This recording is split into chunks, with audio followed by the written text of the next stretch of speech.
The 3008 was first seen in the UK in 2009, and it was a combination between an MPV, a hatchback, and an SUV because no one knew what the market was going to do at that time. Built on the 308 platform, it's a bigger, longer, wider version of that car. Fast forward to 2016, and you get the radical redesign that Ben experienced. Jump again to the end of 2020, and they unveiled this, the new hybrid 3008. Welcome to Planet Auto.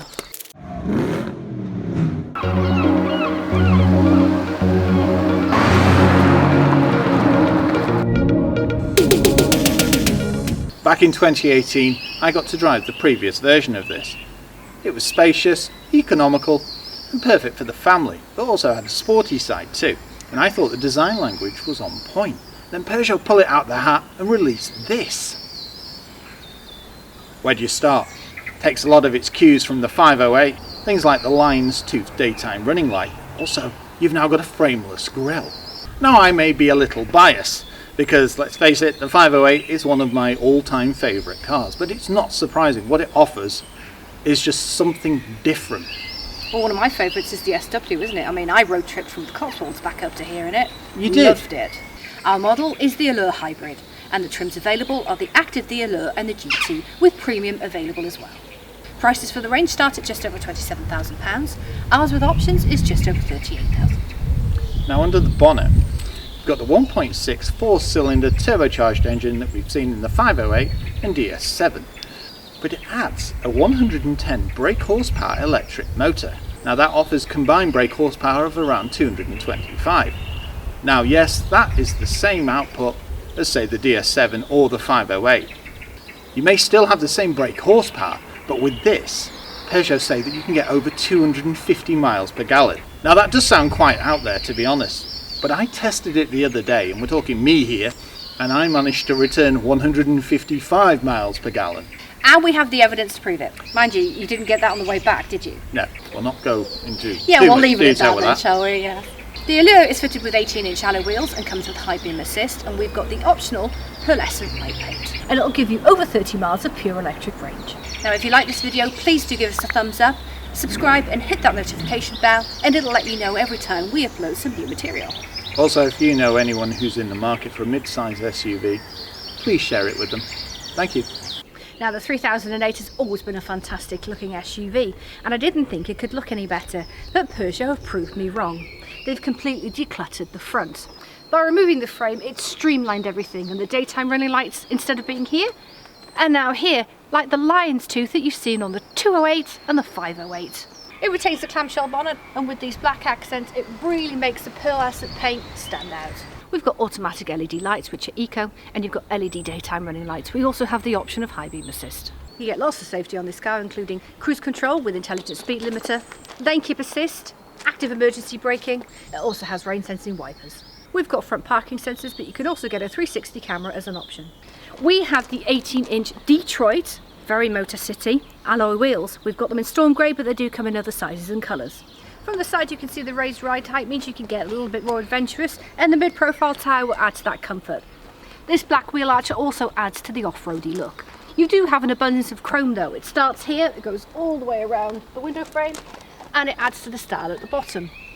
And don't forget, we have the hybrid, which is identified by the two-tone colour badge. We've got electrically operated power folding door mirror, A and B black pillars, and colour-coded door handles. But we also have privacy glass in the rear.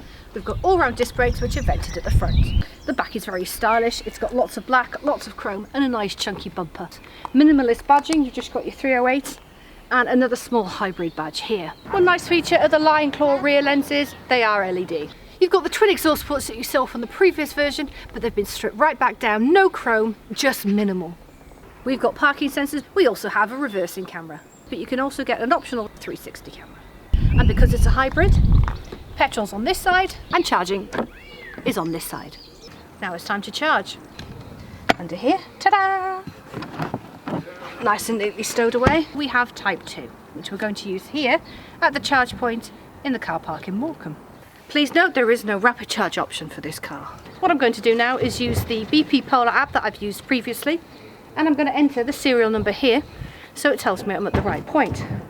which I am, and it tells me I have one charging point available. As they're different sizes, you can't mix up which one's the right one, because if it's the wrong one, it just won't fit. Slide it in and feel it when it fully connects. Now it's time to plug it in and charge it. Get the key fob and make sure the car is unlocked. Push and pop, open the flap, take your rubber bung off, and put the charging cable in. I'm now holding my phone app up to the charging port so it can recognise it and start the charge. You do need an account set up to do this. It's actually quite quick and easy to set one up. The beep has now told me that it's ready to connect, and there we go. Now that it's connected and it started the charge, it's given me a countdown. The light round flashes green, and there's also a red light to tell you that the charging port is locked, so it can't be messed with or disconnected without you being there. Let's have a look and see what it shows you on the cluster of the 3008. Nice and clear. You've got a countdown here on the left. It tells you exactly when the charge is going to be complete. In the middle, it shows you a pulsing car that is connected to the charger. On the right, you've got how many miles you already have and how much battery capacity in percentage. And underneath, you've got a little charge bar. So you have a 3.7 kilowatt hour charge, which will take 3 hours 45 minutes to get you to 100%. There is an optional onboard charger of 7.4 kilowatts, but that's a £300 option. When it's time to stop the charge, you turn it off on the app, unlock the car, and remove your charging cable. And you hear that word to tell you that it's unlocked. With the My Peugeot app, it gives you information and handy features including setting a charge time and putting the heating on. And when we've gone back to the charger, lights here have gone blue to let you know that the charging has finished. Release the cable, and don't forget to stow your cable safely in the boot before you drive away. Let's see how easy it is to get into the new 3008. Decent ride height, so that should make it nice and easy. We've also got keyless entry too. You'll also notice that the sills cover the doors, so no more muddy trousers. The door opens nice and wide. It's a decent opening too. I also have a grab handle, and it's not too far to reach the door handle. Now the 3008 hasn't really changed much in the interior. It's been refreshed, but overall I thought it was a fantastic look anyway. The way that everything angles towards the drivers, it connects you to the car. And the thing about it is, it's well constructed. Now you will find hard plastics, like on the doors, here, but there's lots of premium materials to offset that. And this sporty finish. We interestingly have a half leather interior as well. It's quite an interesting look. We've got all-round electric windows, power folding heated door mirrors with blind spot detection. We also have lane departure warning, and we can adjust our headlamp height here. There's also other shortcut buttons. You've actually got the release for your petrol cap. That's one to look for. Now we come to this. It's quite a signature of Peugeot. Paddles on the back, it's sporty, it's small, and it's flat bottomed and flat top too. On the left hand side, you've got controls for your media and your cluster. You've also got voice activation there too. On the right hand side, you can control the source for your radio and also your telephony. On the right hand side, stalk for your wipers. On the left hand side, stalk for your lights. Behind that, you've got a mini stalk here, which is your cruise control. Moving to the cluster. Now this is iCockpit. Fantastic system. Lots of different layouts too. You can make it minimalist, you can add your navigation, you can also see how your hybrid system's working as well.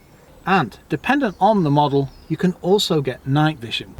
Moving to the infotainment screen, you've got Apple CarPlay, Android Auto, satellite navigation. You can also set some of the car's settings too. And this is where you see your MPG. Below that, really fancy switchgear. I do like this. You can operate your radio, your fans. Now, this is where you turn them on, but if you want to fine tune them, you'll do that on the screen. Also your navigation, car settings and so on. And this is a rather important button. It's got a lightning bolt on.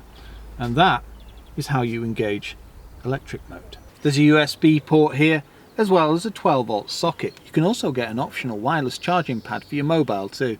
A nicely recessed engine start stop button here. The 8-speed box, P, R, N, D and B. You also have an electronic handbrake with hill start assist, and to the left, driving modes. Sport, hybrid and electric. We also have shortcut buttons here and an auto dimming mirror.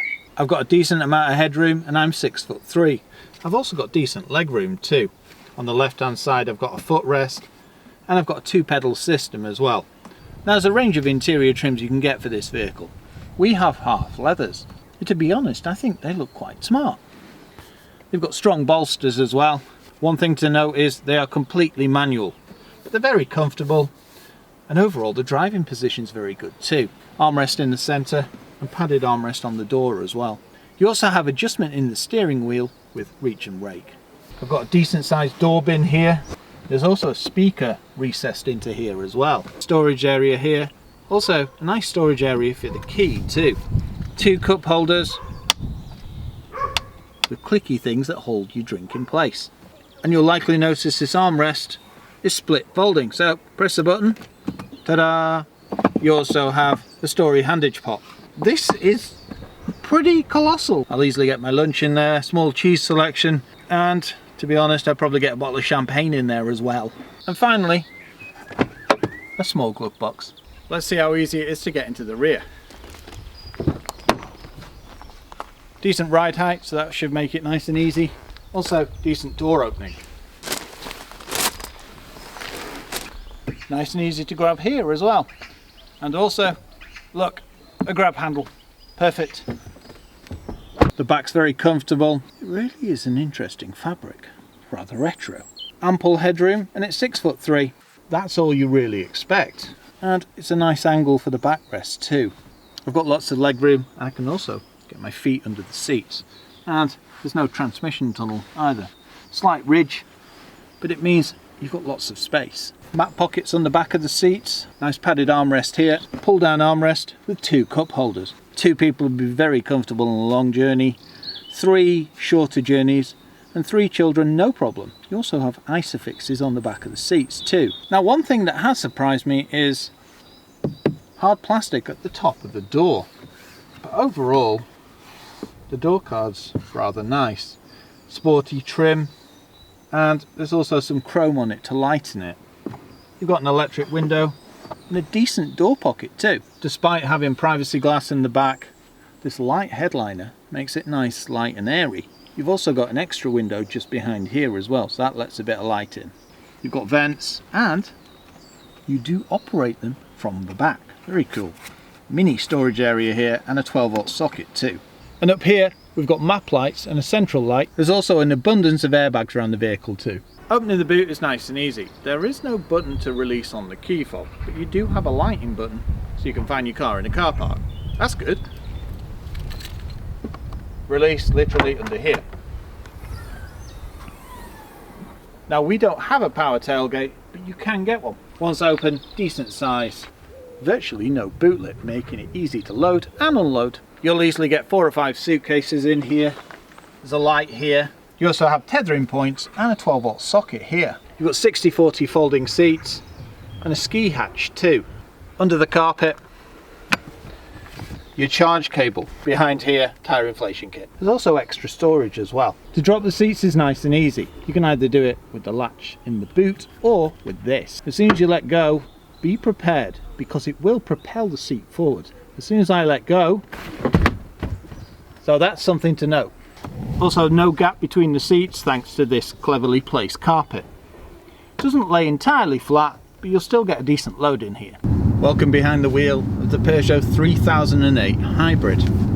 Under the bonnet we've got a 181 brake horsepower 4-cylinder engine which is turbocharged, and also a single electric motor which is 110 horsepower. It's coupled to an EAT 8-speed gearbox as well, which is efficient automatic transmission. And the 8 is because it's 8-speed. Exactly. Combined brake horsepower is around 225, and you have 370 newton meters of torque. Now you're probably adding that up in your head and thinking, no, that can't be right. And no, it's not your mathematics. Peugeot have mapped the vehicle so it doesn't use full output of either the electric motor or the petrol engine. I've driven many a car with this box, and it's very good. It's responsive when it needs to be, and it holds back when you want to be more economical. But the way this differs, it's also now got a B mode as well. So when you knock it back, you go into drive, If you knock it back again, you can then alternate between B and D, and that is what gives you your regenerative braking, meaning you can put power back into your batteries. We're currently driving along in hybrid mode, and I've got B selected on drive, and if I back off, you can feel the regen. When it does that, it also illuminates the screen in the middle and in the cluster too, so you can see when it's putting power back in. Now if you want to make the most out of your efficiency, always keep it charged, because then it will return, as Peugeot say, up to 250 miles per gallon. Now I drove it the other day, and what did I achieve on about? 155, which for you is phenomenal. It is. And on the way back I managed to get under 18. Yeah. In sport mode, hooning on the back roads, really. Yeah. It was late, we wanted to get back. Yeah.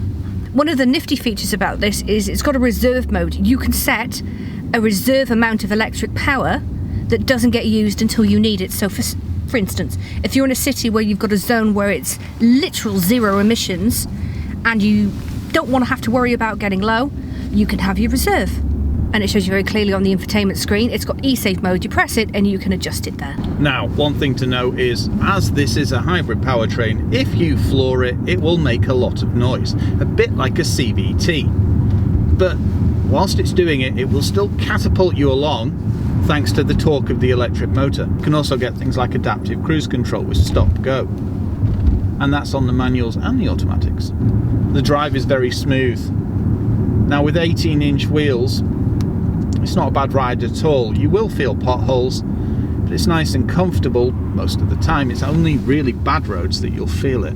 Now one thing you have to note about this vehicle is it's about 300 kilos heavier than, say, a combustion. And you kind of feel it, especially if you're going to chuck it into a roundabout. There is quite a bit of lean, but it's an SUV and it's been designed for comfort rather than cornering at 90. Driving though, it feels smooth and under control. It may not be the smoothest transition between electric and petrol, but it's pretty damn close. So you have B and D. Drive, pretty self-explanatory. Now B, what does B do, Annabelle? B will give you the different levels of regenerative braking, which are operated with the paddles. And if you're in drive mode, they'll then change gear. So quite an intuitive system, really. Yeah. The thing about the 3008 is it's easy to drive. It's very simple to control, and you can just literally jump in it and drive it. Now you get driving modes: electric, hybrid and sport. I've just engaged sport, so let's do a quick launch. It's not quite as fast as the 300 brake horsepower. That does 0 to 60 in 5.9, but this is still a respectable 8. That's 40. Ooh. Punchy. You can tell the difference when you enter sport mode. It's far more responsive. And the clever thing is you can use B in whichever mode you choose. So you can have regenerative braking even when you're in sport mode. Handy. In my eyes, I don't think I'd ever take it out of B and just keep it. Drive, I suppose, is just if you want to coast, but no. As for steering, it gives just enough feedback and lightens up when you need it to. And it can fill up quite a bit for some engaging driving. When you engage sport mode, you will notice the gear changes. They're not jerky per se, but it's a little more aggressive when it drops a gear. It may feel a little abrupt, but it's the sports mode doing exactly what it's supposed to do, isn't it? Look at that. It is, yeah. Sorry, Annabelle, but look, an E208, and you can see the design language isn't a million miles away, is it? No, it's got the lion's claw at the back on the rear lights. For the most comfortable and best feeling driving experience, I'd say hybrid mode's probably the one I'd opt for. It gives you enough power, and it also transitions very easily into electric mode. When it comes to driving modes, basically they tailor the powertrain to either efficiency, performance or pure electric. On an A road it'll happily get up to speed and cruise along with absolutely no problems. Joining motorways, thanks to the electric motor and the petrol engine, you'll get up to speed very nicely. Feels effortless climbing hills too. And it can catapult you off a traffic light, can't it, Annabelle? Yeah, it's a very punchy powertrain. In electric mode, it's nice and smooth, and there's hardly any noise either. Not much tyre noise. And with the added refinement in the cabin, that really does minimise any road noise, because of course you'd hear extra of that. Exactly. With the fact that there's no combustion noise. Launching in electric mode. Nice bit of oomph. You can travel up to, I think it's about 80 miles an hour in electric mode. It really is very versatile, isn't it? It is. But that's the beauty of a hybrid. You get the best of both worlds. You do.